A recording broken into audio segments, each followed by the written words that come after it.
My son brought me breakfast in bed the morning after we fought about the will. Scrambled eggs, wheat toast, a glass of orange juice. He said it was a peace offering. The eggs tasted wrong. 20 minutes later, I couldn't stand up. Before we go any further, please subscribe to the channel and drop a comment telling me what time it is where you are right now. I'd spent 34 years building Harwick Mechanical. Started with 2 employees and a rented garage in Flagstaff. By the time I sold it, we had 83 people on payroll and contracts with 3 county governments. My hands still carry the calluses from the early years when I was doing the work myself, pulling wire, pressure testing fittings, crawling under houses in August heat.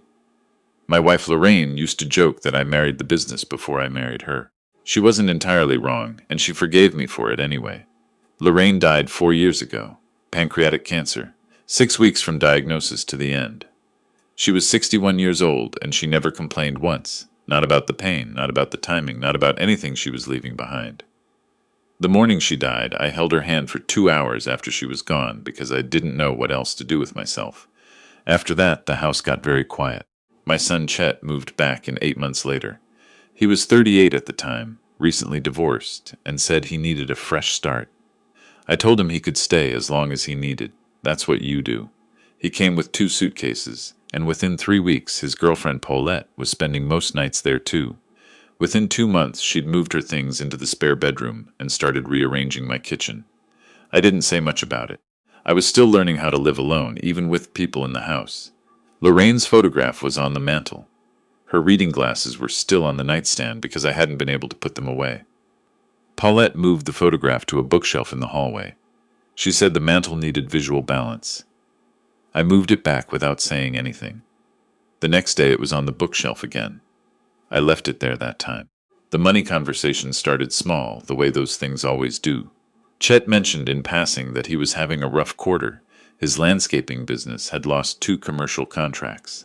Could I cover his truck payment while he got back on his feet? $460. I wrote the check. 3 months later, it was a business loan, $11,000 to replace equipment. He had a plan, spreadsheets, projections. I read them carefully. Some of the numbers didn't hold together, but he was my son, and he needed help, so I wrote the check. Over the next year and a half, I gave them a combined total of somewhere around $40,000. I didn't track it precisely at first, which was my mistake. I know the number now because I had to reconstruct it later from bank records. The argument happened on a Thursday evening in March. I'd asked Chet to sit down with me. I had a folder on the table, printed bank statements, a list I'd made. I wasn't angry when I started. I was trying to have a conversation. I've added it up, I said. Between the truck payment, the equipment loan, the credit card I covered last October, the property tax advance, we're at $39,400. Paulette was standing in the doorway to the kitchen. She hadn't been invited into the conversation, but she didn't leave. Chet's face did something complicated. Dad, we've talked about all of that. Those were loans. We're paying them back. You've paid back $400 over 18 months. Chet, we've had expenses. The business has been struggling for 2 years. That's a longer conversation we need to have. But right now, I want to talk about the will. Paulette stepped into the dining room then. She sat down at the table without asking. I noticed that. What about the will? Chet asked. I'm revising it. I've been meaning to tell you. I'm setting aside a portion for the Flagstaff Community Foundation. Lorraine and I always talked about it. The rest is structured differently than what you might be expecting. I wanted you to hear it from me directly. The silence that followed had weight to it. Paulette spoke first. How differently? That's between me and my attorney. She leaned forward. Her voice was careful, the way someone speaks when they've rehearsed something. You've been very generous with us, and we appreciate that. But this house, the assets, Chet is your only family. With all due respect, giving money to a foundation when your own son is struggling. Paulette. I said her name once, quietly. This isn't your conversation. Chet's jaw tightened. She's my partner, Dad. She has a right. She doesn't have a right to my estate planning. Neither do you, beyond what I choose to share. That's when things broke. Chet stood up. He said things I won't repeat in full. That I'd always held money over him, that I'd been cold after his mother died, that I cared more about my legacy than my living son. Paulette said something about how the house would fall apart without them there to manage it. Chet ended with, "Mom would be ashamed of how you're treating us." I didn't raise my voice. I said, "Your mother would never say that. She knew exactly what I built and why." They went upstairs. I sat at the table for a while, listening to the sounds of the house. I didn't sleep much that night. I lay in the dark thinking about Chet at 6 years old, how he used to come into the garage on Saturday mornings to hand me tools while I worked on the truck. How proud he looked at my retirement dinner. When did that boy become someone who sent his girlfriend to argue about my will? Morning came gray and damp. I heard Chet in the kitchen around 8. I came downstairs and he was already dressed, standing at the stove. "I owe you an apology," he said, not looking at me. "I said things I didn't mean. You meant some of them." He was quiet for a moment. Then, "Can we just start over this morning?" I made breakfast. He turned around. He was holding a plate, scrambled eggs, wheat toast. There was orange juice already poured. "Peace offering. I know it's your favorite." The eggs were fluffy, exactly how I like them. I hadn't had someone cook me breakfast in 4 years. I thought about the boy in the garage handing me a socket wrench. I thought about how grief makes people into versions of themselves you don't always recognize. I ate the eggs. About 20 minutes later, sitting in my armchair with the newspaper, I felt it. Not pain exactly. More like the room shifting, like the floor deciding it was no longer interested in being level. The newspaper went heavy in my hands. I tried to stand and my legs didn't respond the way legs are supposed to. I sat back down hard. The orange juice glass was on the side table. My phone was next to it. I remember thinking, something is wrong with me. I remember thinking, call someone. I remember my fingers not working right when I tried to unlock the screen. I got the call through. I don't know how clearly I spoke. I gave my address. I said I needed help. After that, I don't remember much until the hospital. The ceiling at Flagstaff Medical Center has water stains in the shape of a question mark if you stare at the right tile long enough. I stared at it for a while before I understood where I was. There was a blood pressure cuff on my arm, an IV. The kind of electronic beeping that becomes the sound of being alive when you've almost been something else. A nurse came in. Young woman, efficient, kind. She told me I'd been brought in by ambulance. She told me the doctor would be in soon. She brought me water and helped me drink it, which told me something about how I looked. Dr. Fennick was around 50, gray at the temples, the kind of doctor who sits down before he delivers information. He sat down. "Mr. Harwick," he said, "your blood work came back. I need to ask you some questions before I explain what we found." He wanted to know what I'd eaten, what I'd taken, whether I had any conditions he should know about beyond the hypertension on my chart. I told him about the eggs. I told him about the orange juice. I told him the only medications I took were blood pressure pills. He turned his tablet to show me numbers I didn't understand. "What you have in your system is zolpidem," he said. "That's a sedative. Sleeping medication, in combination with an antihistamine, also present. The effect on someone your age, your size, with your blood pressure history would be significant. The concentration here is well above therapeutic range." He paused. "Mr. Harwick, this didn't get into your system by accident." I said nothing. He said, "Do you understand what I'm telling you?" I said I did. "I'm required to report suspected poisoning to law enforcement. Before I do that, I wanted to speak with you directly." Here's what I knew in that moment and didn't say. Chet had made me breakfast. Chet had brought it upstairs. No, downstairs. I'd come downstairs. Paulette had been in the kitchen before I came down. The eggs had tasted wrong, and I'd eaten them anyway, because I wanted so badly for something between us to be right. I asked Dr. Fennick for 12 hours. He studied me for a long moment.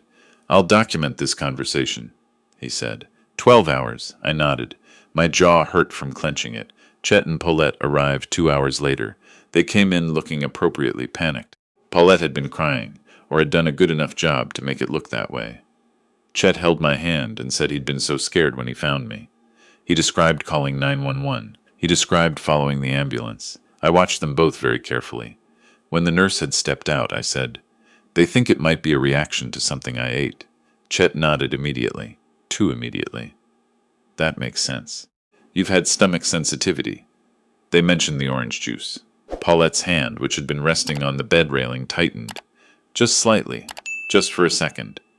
"It might have been old," she said. "I meant to check the date." I filed that away.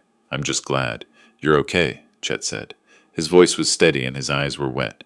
I spent 30 seconds trying to determine if the emotion was real and concluded I couldn't tell anymore. Maybe both things were true at once. Maybe he was relieved I was alive and had also tried to make sure I wouldn't be. People can hold more contradiction than we want to believe. They left after an hour. The moment the door closed, I sat up straight. I asked for my phone. I spent the next 4 hours in that hospital bed making notes, doing research, thinking. By the time Dr. Fennick came back for evening rounds, I had questions about the toxicology report, and I had the name of an attorney in Flagstaff I'd been recommended years ago, the kind who handles estate litigation and doesn't specialize in keeping things quiet. I've changed my mind, I told him. Don't file the report yet. Give me 2 days. I can't give you 2 days. 1 day. He looked at me for a long moment. I'm documenting everything, Mr. Harwick. The blood work, this conversation, your request. If anything changes, if you're in danger, you call us, I understand. He stood to leave. Doctor, I said, how bad was it, honestly? He didn't look away. At your age, your blood pressure, the dosage we found, another 30 minutes before the ambulance would have been a different conversation. I thanked him. He left. I looked at the question mark on the ceiling for a while. They were expecting an old man with health problems. They had seen what they wanted to see for a year and a half. Someone whose grief had softened him, someone who wrote checks without asking enough questions, someone who still wanted to believe his son was the boy from the garage. They thought that man was easy. They were about to find out who I actually was. I played the recovery slowly. Let Paulette arrange the pillows. Thanked Chet for carrying my bag to the car. Moved stiffly, gripped the doorframe when I didn't need to, paused at the bottom of the porch steps like the climb was an effort. Chet held my elbow. I let him. They installed themselves as caretakers immediately. Paulette made soup. Chet brought my mail in from the box. They moved around my house with the ease of people who have already decided it's theirs, which is exactly what they'd done, and exactly what they'd always been doing, more obviously now. I waited until the next morning when they both left. Chet to a job site, Paulette to her salon appointment. I watched until both vehicles were out of the driveway. Counted to 100. Then I drove downtown. Greta Osi was 63, recently retired from the bench, now practicing estate and civil litigation. Her office smelled like coffee and old case files and someone who didn't tolerate nonsense. She listened to everything. She did not interrupt. When I finished, she was quiet for about 15 seconds. What you're describing, she said, is attempted murder, with inheritance as the motive. Yes. Have you filed a police report? Not yet. I want to understand my options first. I want to do this right. Doing it right and doing it legally are the same thing here. She leaned back. What do you want, Mr. Harwick? Justice, or just to protect your assets? Both, but if I have to choose, I want them to lose everything they tried to take. She smiled, not warmly, more like a chess player recognizing an interesting problem. Then we need documentation. We need evidence they can't explain away, and we need to move before they do. She gave me the name of an investigator, a woman named Bev Castillo, formerly with the Coconino County Sheriff's Office, now private. Compact, direct, the kind of person whose neutral expression gives you nothing. Your son and his girlfriend, Bev said, sitting across from me in a diner 2 days later. What do you actually know about their finances? Enough to know they need money they don't have. I'll find out exactly how much they don't have. 2 weeks. Meanwhile, I hired a security company. The technician came on a Thursday while Chet was at the job site and Paulette was out. Small cameras, living room, kitchen, the entryway, all common areas, all legal under Arizona law on my own property. I tested the angles on my phone in the parking lot of a grocery store where I couldn't be seen. The footage started immediately. I watched them from my bedroom that first night. Chet pacing in the kitchen, Paulette at the table with her phone, fingers moving fast, texting someone. Chet said something I couldn't fully hear, but I caught. We needed it to work. Paulette looked up and said, it didn't. So now we figure out next steps. What I felt wasn't grief. I'd moved past that in the hospital. What I felt was cold clarity. Bev called on day 11.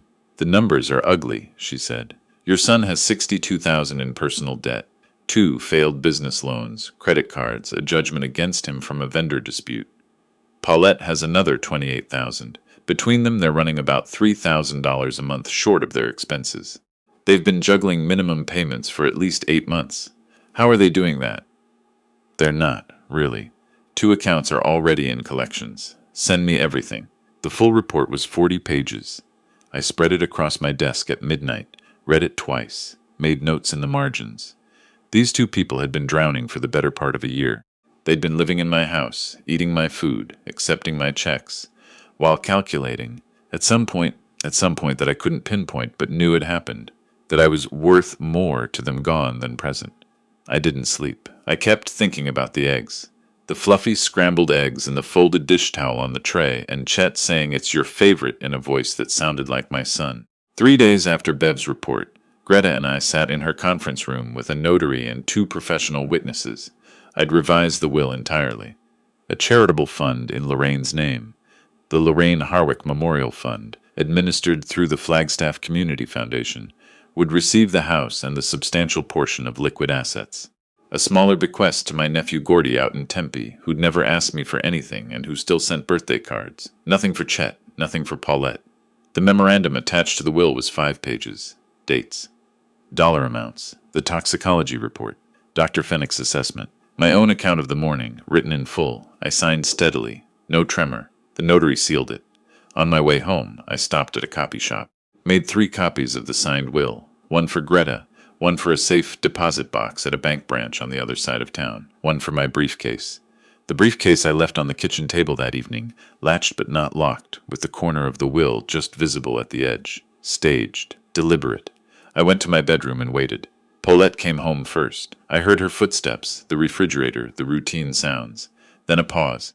Then nothing for several seconds. Through the camera feed on my phone, I watched her find it. She picked up the document slowly. She read standing up, one hand braced on the edge of the table. Halfway through, she sat down. By the time she finished the memorandum, she'd called Chet twice. I could see the phone moving, but he didn't answer. She tried again. He picked up. "You need to come home," she said. "Right now." His truck was in the driveway 19 minutes later. They didn't come upstairs for almost an hour. I listened to the low murmur of voices I couldn't make out. The camera caught fragments. Chet reading, his face going still in a way I recognized from when he was a teenager, and had been caught doing something he couldn't explain. Paulette talking fast, gesturing. The knock on my bedroom door was Chet's. 3 knocks. Measured. I opened it. He looked at me for a moment. Really looked, the way you do when you're trying to assess how much someone knows. He saw, I think, that I was standing straight, that I wasn't holding the door frame, that my eyes were clear and level and completely done. "Dad," he said, "we need to talk about that document. There's nothing to discuss. It's been properly executed and filed with my attorney. There has to be some misunderstanding.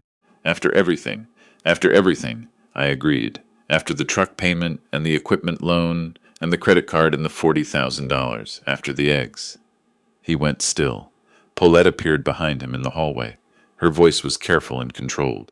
"We don't know what you mean by that." "Yes, you do." Chet tried the family angle. Everything they'd done around the house. How they'd looked after me since Lorraine. How they were the only people who really cared whether I ate properly or slept or had company. When that didn't move me, his voice changed. "We'll contest it. You're 67 years old, and you've been through a serious health event. Any decent attorney will argue diminished capacity." "Try it," I said. "I have documentation you haven't imagined." Paulette stepped closer. Her voice dropped. "Chet, we need that inheritance."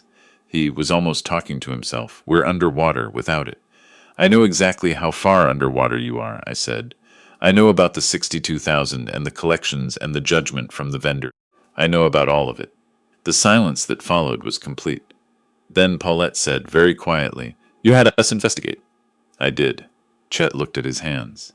When he looked back up, something had left his face. "So what happens now? Now you have 30 days to either pay market rent. I had the house appraised. Market rent for a property this size in this neighborhood is $2,200 a month, or you leave voluntarily. If neither of those things happens, my attorney files for eviction, Dad. And everything I know about the morning of March 14th goes to the Flagstaff Police Department." Paulette's hand found Chet's arm. I stepped back and closed the door, stood there in the quiet of my bedroom with my hand still on the doorknob, listening to them go back downstairs, listening to their voices, low and urgent, listening to the front door open and close, Paulette going somewhere, or needing air, or both. I sat on the edge of my bed and looked at Lorraine's reading glasses on the nightstand. I'd put them in the drawer last week, felt like it was time. But I'd taken them out again that morning, and I didn't entirely know why. I knew why. because what I was doing was going to take everything I had, and I needed something of hers nearby. Bev called me 2 mornings later. Chet's been meeting with someone, she said. Licensed clinical psychologist named Fowler. He has a history, lost his hospital affiliation 4 years ago, some business with exaggerated disability assessments for insurance purposes. He's basically a hired pen. They're going to try to have me declared incompetent. That's my read. It would give them grounds to challenge the will, petition for guardianship, tie everything up long enough that you'd have to negotiate. I was at a red light when she told me this. I sat there when it turned green, thinking. Bev, I said, how many days before they move, if they're being smart? 2 weeks, maybe less. I drove to Greta's office. She referred me to a forensic psychiatrist named Dr. Ibarra, board certified, recently retired from the Veterans Administration, now in private practice. Thorough, rigorous. The kind of evaluator whose findings courts take seriously.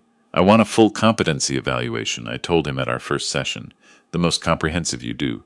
I want documentation that would hold up anywhere. He studied me over the rims of his reading glasses. You're not acting like someone who has anything to hide. I'm not hiding anything. I'm anticipating something. The evaluation was 3 sessions over 9 days. Cognitive battery, memory testing, clinical interview, neurological component. He asked about Lorraine. He asked about the business I'd built. He asked about the morning of March 14th and what I remembered. I answered everything directly. His report was 15 pages. Among the conclusions, Mr. Harwick demonstrates intact executive function, superior episodic memory relative to age cohort, and clear logical reasoning. His perception of familial threat appears consistent with documented evidence rather than paranoid ideation. No findings suggest any impairment of judgment or decision-making capacity. The day I received that report, Bev confirmed that Chet had a meeting scheduled with Fowler at a coffee shop in Cottonwood the following Thursday. We planned carefully. Bev arrived at the coffee shop before either of them, laptop open, an earpiece Bluetooth to a recording device. I was in my truck, across the parking lot with a clear sight line through the window. Chet arrived first. Fowler came 12 minutes later, rumpled in a jacket that had seen better years, looking like a man whose ethics had eroded so gradually he'd stopped noticing. They ordered. Then Chet slid something across the table. An envelope. Fowler checked it without fully opening it, then tucked it in his jacket. Through my phone, Bev's audio came through clearly. I need the assessment to show clear cognitive decline, memory impairment, inability to manage financial affairs. Fowler's voice. I can document that. What specifically are you hoping the evaluation will show? Enough for a guardianship petition. Enough to challenge the will. I've testified in court on these matters before. I know what judges look for. How much for the full package? Evaluation, written report, testimony, if it comes to that. $4,500. Half now. Bev had it all. Time-stamped, backed up before they finished their coffee. I drove home. Sat in my truck in the driveway for a while. There was a way I could have used the recording immediately, gone to the licensing board, filed defamation claims, sent a letter that would have shut the whole thing down overnight. But Greta had said something I kept coming back to. Let them commit fully before you play your hand. The recording was leverage. The recording was a trapdoor beneath whatever they thought they were building. Instead, I had Greta send a certified letter. Formal notice that Victor Harwick had been evaluated by a board-certified forensic psychiatrist and found fully competent in all respects, and that any attempt to file claims of incapacity would be met with legal action, including defamation suits and fraud charges. No mention of the recording. I watched through the camera feed when Chet opened it at the kitchen table. He read it twice. Then he made a phone call, walking out to the backyard, and from the angle of the camera I couldn't see his face, but I could see his free hand, which he pressed flat against the porch railing and held there. 3 days before the 30-day rental deadline, Paulette came to my office. She knocked, came in without waiting for an answer. Old habit. She sat down across from me without asking. I let her speak first. We have nowhere to go, she said. Her voice was flat, not performing, tired. I want you to understand that. We've looked. We can't afford anything in Flagstaff, not with the debt we're carrying. If you follow through on the eviction, I know your financial situation, Paulette, better than you probably realize. She looked at the desk surface, then back up. It was supposed to be painless. That's what we told ourselves. Your heart, your blood pressure, we thought. She stopped. You thought I'd die in my chair and it would look natural. She didn't deny it. That was somehow worse than if she had. It was Chet's idea, she said. My phone was in my shirt pocket and had been recording since she sat down. One-party consent, completely legal under Arizona law. Tell me that again clearly, I said. She repeated it. She said they'd researched dosages. Said Chet had the pills from an old prescription. Said they'd planned it after the conversation about the will revision, when they realized they were about to be cut off completely. Said she'd felt sick about it the whole time and felt sicker now. I said, Paulette, I've been recording this conversation. The color left her face. I said, You've just confessed to conspiracy to commit murder. She stood up. She knocked the chair back. For a moment I thought she was going to say something, but she just walked out. I heard her on the stairs, then the sound of their bedroom door, then voices, her and Chet, climbing fast towards something I couldn't make out. Through the camera feed, I watched Chet's face when she told him. He went completely still. He pressed both hands to the back of his head. He stood like that for almost a minute. Then he walked out the front door and sat on the porch steps and didn't move for a long time. On day 29, they loaded their things into a rented trailer. I watched from my bedroom window. Chet didn't look up at the house when he carried boxes out. Paulette made one trip and then sat in the passenger seat and didn't come back outside. A neighbor from across the street watched from her driveway with her arms folded. I didn't feel what I expected to feel. I thought I'd feel something sharp. Instead, I felt the particular heaviness of something that was a long time coming and arrived exactly as expected. The trailer pulled out at 4:15. I stood at the window for several minutes after it disappeared. Then I called Greta. Send everything to the Coconino County Attorney's office. The recording, the Fowler documentation, the medical records, all of it. Are you sure? I've been sure since the hospital. 2 weeks later, I walked into the Flagstaff Police Department with Greta and Bev. We carried 2 boxes. The detective assigned to the case, a methodical woman named Aguilar who'd spent 10 years in financial crimes before moving to general investigations, went through everything piece by piece. She asked careful questions. Her conclusions were careful, too. This recording is admissible, she said, and it's damning. The warrants were signed by a judge named Whitmore, not a name from my address book, just a judge doing his job on a Tuesday morning. Aguilar called me when the arrests were made. 2 mornings after the warrant was signed, 7 a.m., a budget motel on Route 66, where they'd been staying on Chet's last credit card. I was in my kitchen drinking coffee when the call came. I thanked Detective Aguilar. I sat down. The coffee was hot, and I drank it and looked out the kitchen window at the backyard, where Lorraine's roses were just beginning to come up along the fence. She'd planted them the spring before she got sick. I'd been taking care of them, badly, and they were coming back anyway. The trial took 3 days. I testified on the second afternoon. I was on the stand for 90 minutes. I said what happened. I answered every question. When Chet's public defender asked me if I still loved my son, I said, I love who he was. I don't know who he became. That answer seemed to matter to the jury. They convicted both of them on all counts. Conspiracy to commit murder, administering poison, fraud for the Fowler scheme. The sentences came 2 weeks later in a courtroom that felt smaller than I expected. Beige walls, fluorescent lights, the unhurried machinery of justice. Chet spoke before sentencing. He stood up and looked at me directly for the first time since I'd closed my bedroom door on him that night. He said he was sorry. He said he didn't know when he'd become someone capable of doing what he'd done. He said he thought about his mother every day. He said he was sorry for what he'd done to her memory. I don't know if that was performance or truth. Maybe he doesn't know either.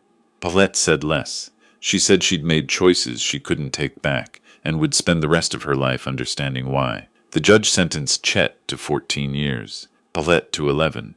They were taken out separately. Chet didn't look back. Outside on the courthouse steps, Greta shook my hand. It was a clear afternoon in October, one of those Flagstaff days when the air is sharp and dry and the sky looks like it goes on forever. She said justice had been served today. I thought about Lorraine's roses. I thought about a boy handing me a socket wrench on a Saturday morning. I thought about all the distances between those things.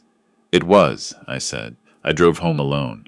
I changed the locks that evening, all 4 entry points. New deadbolts, new keys.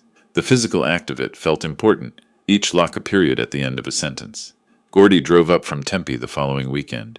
He's 42, my sister's boy, the kind of nephew who shows up with groceries and doesn't make you talk about things you're not ready to talk about. We sat on the back porch for most of Saturday afternoon. He asked how I was doing. I told him honest. I keep waiting to feel worse, I said. Or better, something definitive. He thought about that. Maybe it's just what happened. I looked at Lorraine's roses. Maybe, I said. A month later, I received a letter from the prison where Chet is being held. 3 pages, in his handwriting, which hasn't changed since he was in high school. He wrote about the routine, about the time he has now to think, about a memory he had of the 2 of us at a baseball game when he was 9, how I'd bought him a pretzel and a Coke and let him stay up past his bedtime because the game went to extra innings. He asked if I remembered. I remembered. He didn't ask for forgiveness. That surprised me. He just said he wanted me to know that he finally understood what he'd thrown away, and that he was sorry, and that he hoped the roses were coming in well this year. I sat with the letter for a long time. I wrote back 1 page. I told him the roses were fine. I told him I remembered the baseball game. I told him I wasn't ready to say more than that, but that I'd received the letter and read it, and that he should use the next 14 years to become someone worth knowing again. I sealed the envelope. I put it on the table by the front door to mail in the morning.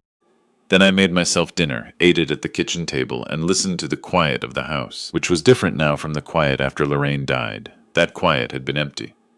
This one had something in it I couldn't name exactly. Not peace, not yet, but mine. Entirely mine. I turned off the lights and went to bed. Through the window I could see the roses along the back fence, dark shapes in the moonlight, holding on.